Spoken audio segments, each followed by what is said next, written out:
네, 매일 아침 지나치지 말아야 될 뉴스만 엄선해서 알려드립니다. 뉴스팩 시간이죠. 한동인 뉴스토마토 기자 나와 있습니다. 안녕하세요. 안녕하세요. 네, 어제 뉴스들이 상당히 많았습니다. 네, 정치권 그렇습니다. 뉴스들 정말 요즘 정신이 없는데요. 네. 우선 첫 번째 이슈 한번 보죠. 윤석열 후보 캠프에 페미니스트로 자처하는 신지혜 전 녹색당 대표가 영입되었다. 예, 그렇습니다. 이거 사실은 상당히 놀라운 소식 예, 아니었습니까? 굉장히 놀라운 소식이었습니다. 네. 일단 신지혜 대표는 녹색당에 몸 담으면서 2016년에 총선에 출마를 했고요. 2018년엔 서울시장 선거까지 출마를 했습니다. 네. 그래서 정치권에서 일단은 대표적인 페미니스트로 꼽히고 있는 인물입니다. 그런데 이제 놀라웠던 점은 이제 그동안 신지혜 전 대표가 개인 유튜브 채널이나 뭐 방송 등을 통해서 계속해서 윤석열 후보와 이준석 대표 각을 세워왔습니다. 그래서 여성가족부 폐지 부분에 대해서도 정치권에서 반페미니즘 목소리가 커져나가고 있다고 우려를 했고, 윤석열 후보 관련해서도 성폭력 무고죄 처벌 강화 공약에 대해서 나를 세우면서 비판을 해왔습니다. 특히 이준석 대표 같은 경우에는 이 대표가 혐오 언어나 프레임을 사용하면서 많은 여성들이 현장과 삶 속에서 위협을 많이 느끼겠다, 이런 식으로 비판을 해왔는데, 네. 윤석열 캠프에 윤석열 선대위에 합류를 하면서 이제 많은 논란이 있었습니다.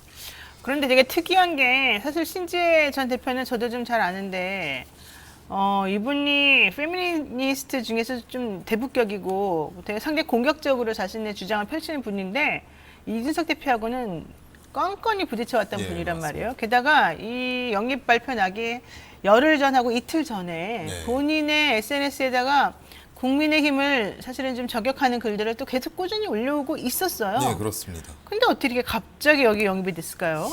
그래서 이거는 김한길 전 네. 대표가 영입을 했다고 나와 있는데, 네. 일단 이 부분에 대해서 윤석열 후보는 서로 생각이 다른 사람들이 같은 정당 안에서 토론하고 결론을 도출해야 민주주의를 실현하는 정당이 된다라고 얘기를 했습니다.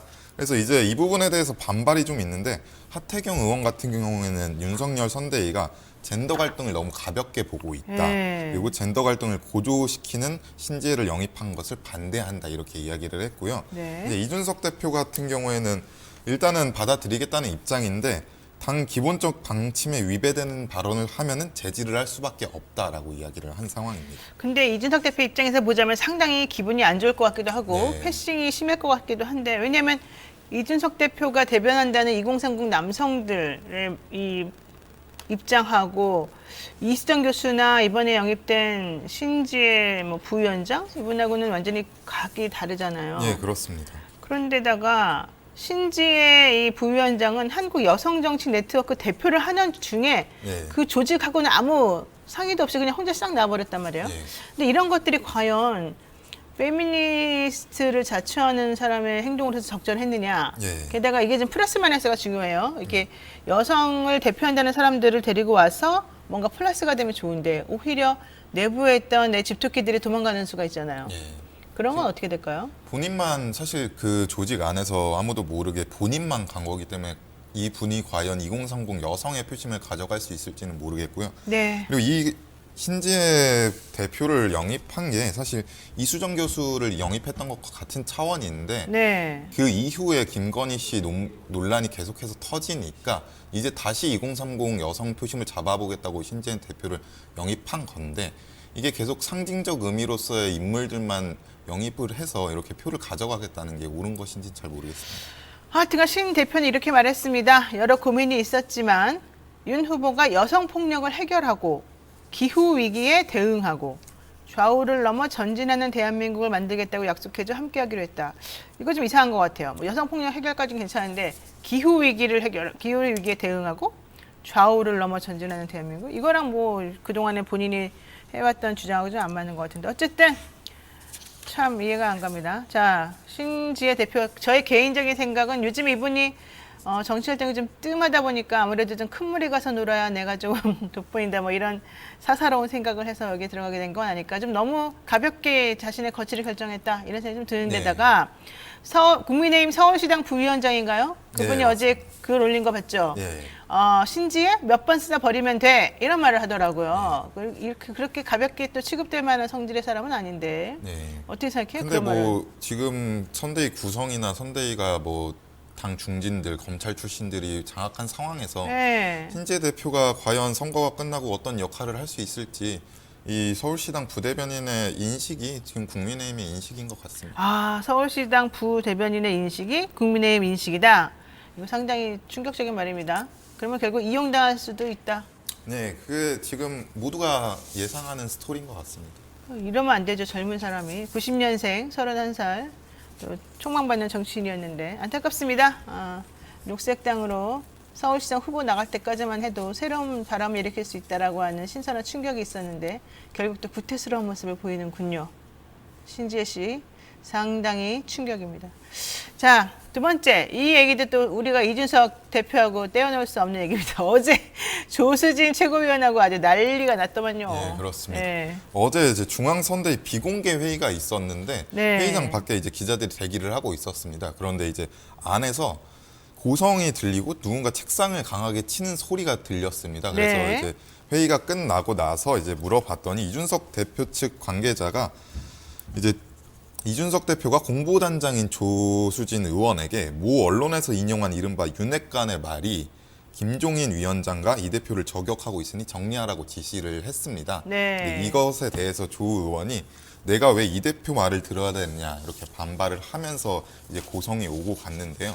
이준석 대표는 내가 상임 선대위원장인데 그럼 누구 말을 듣느냐 이렇게 물어봤더니 조수진 의원이 난 윤석열 후보 말만 듣는다 이렇게 대답을 했고 네. 이 과정에서 이 대표가 책상을 치고 선대위 회의가 종료됐다고 합니다.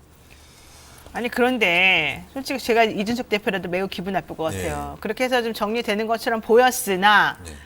또 하나 문제가 생겼잖아요. 예, 맞습니다. 무슨 문제가 생긴 거죠? 그러니까 이제 회의가 끝나고 나서 조 의원이 이제 현재 발생되는 일련의 상황은 모두 내 책임이다 이렇게 오전에 얘기를 네, 했습니다. 그래서 좀 정리가 되는 듯 했어요. 네, 그래서 정리가 되는 듯한 뉘앙스였는데 저녁에 조수진 의원이 기자 3명에게 유튜브 링크를 보냈어요. 보냈습니다. 네. 그게 가로세로 연구소 영상인데 네. 영상을 찾아서 봤더니 이제 도입부에 이준석 대표가 징징거린다면서 아기 사진에 아기 모습에 이준석 대표 얼굴을 합성해서 징징거리고 있다. 당대표 탄핵이 필요하다. 이런 영상을 기자들한테 전달을 하면서 뭐 사건이 일단락된 게 아니다라는 표현을 했습니다. 그 이후에 이제 조수진 의원이 다시 사과를 하긴 했는데 이준석 대표가 오늘 페이스북을 통해서 거취를 표명해야 된다 이렇게 지금 비판을 하고 있습니다. 아니 그러니까 지금 조수진 최고위원이 기자들에게 네, 링크를 맞습니다. 보낸 거예요. 네. 여러 명의 기자에게 각각. 네. 근데 그 링크가 가로세로 연구소에서 이준석 대표를 탄핵해야 된다라고 하는 운동을 지금 하고 있는 그 네. 가로세로 연구소에서 만든 이준석 비하와 관련된 영상이었다는 거잖아요. 예. 도대체 이게 무슨 말이냐고요. 여기 보면은 뭐 이준석 정신 건강이 우려된다. 네. 응?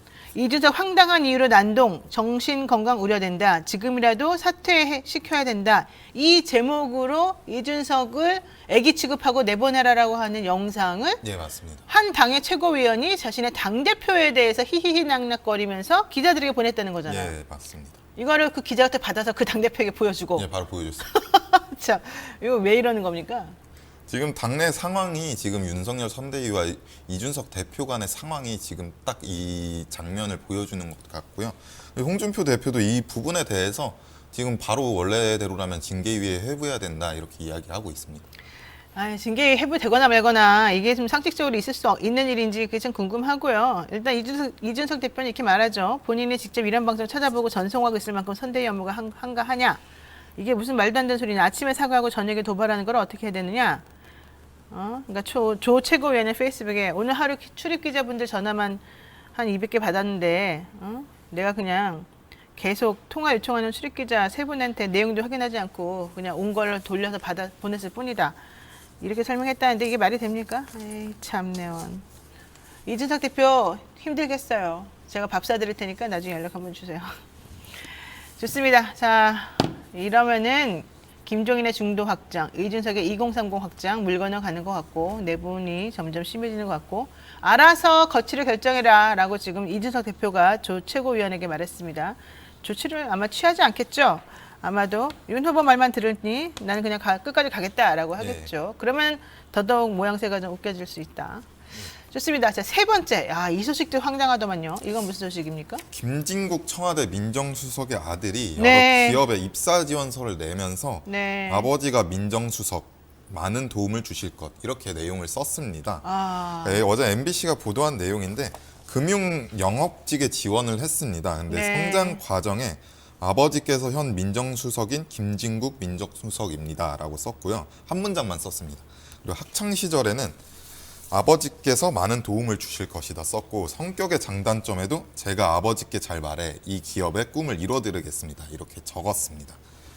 그러니까 지원서에다가 본인은 대학교 중퇴인데 대학교 졸업한 사람이라고 그냥 쓰고 네, 맞습니다. 그다음에 성장 과정 난에다가는 아버지께서 현 민정수석인 김진국 민정수석입니다. 이렇게 딱 한 문장 쓰고 학창 시절 항목에는 많은 도움을 줄 거다 우리 아버지가. 그다음에 성격 장단점 항목에는 제가 아버지께 잘 말해서 기업의 꿈을 이뤄주겠다. 경력 사항에는 한번 믿어보시라. 저는 거짓말하지 않는다. 이곳에서 날개를 펼칠 수 있도록 도와달라. 이런 식으로 답을 썼다는 거죠. 예, 그렇습니다.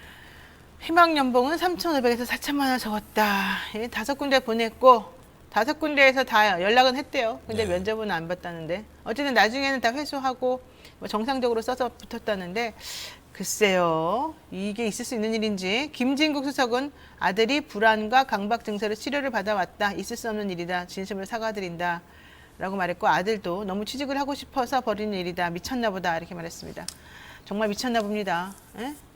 안 그래도 지금 대통령 인사가 엉망이라고 계속 얘기되는데 맨 마지막 인사까지 이 모양이면 되겠습니까? 아드님들 정신 좀 차리시고 아버지들 아드님들 단속 좀 잘하시고요. 예? 이러시면 안 됩니다. 참고로 이 단독 기사를 터뜨린 이 기자는 엄청 엘리트 기자더라고요. 제가 보니까. 자, 여기까지 하겠습니다. 네, 한동희 기자 수고했습니다. 지금 여러분께서는 노영의 뉴스 인사이드 함께하고 계십니다. 자, 잠시만 기다리시면 대담한 대담으로 돌아오겠습니다.